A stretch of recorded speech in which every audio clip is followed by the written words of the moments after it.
Rick O'Donnell has lived with PTSD ever since his 18-month stint in Vietnam. That began when he was 17 years old.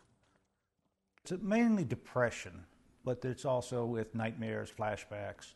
To help him cope, Rick got Smokey, a psychiatric service dog. Under the American Disabilities Act, Smokey can go anywhere Rick goes, and that includes inside restaurants, hotels, and even public transportation. Rick says having Smokey forces him to get up and out of the house and to interact with other people.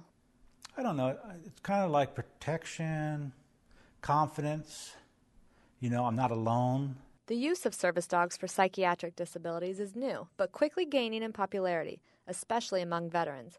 It's estimated that 1/3 of vets returning from war in Iraq or Afghanistan are suffering from PTSD, traumatic brain injury, or major depression. It's important to understand that these are injuries. It's like getting shot. It's a result of trauma on the battlefield. They give service members two things that they're absolutely ingrained to want, and that's a mission and a buddy. There are currently 2 bills in Congress that would provide more service dogs to vets. The problem is, some say the wording of this legislation would actually make it harder for some vets to qualify. There's a big difference between an emotional support dog and a service dog. Ann Dunn trains assistance dogs at Fidos for Freedom, a nonprofit organization in Maryland that provides dogs to people with physical disabilities. She agrees with the legislative language that limits the use of dogs for emotional needs.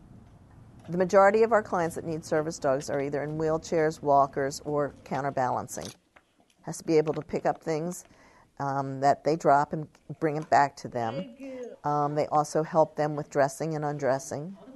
But for vets like Rick, the companion aspect of the service dog is essential to coping with his illness.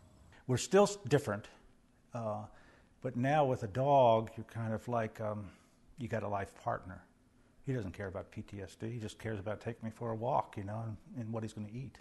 Right now, the bills have been referred to House Armed Services and Veterans Affairs Committees for review. Reporting from Washington, I'm Rachel Clater.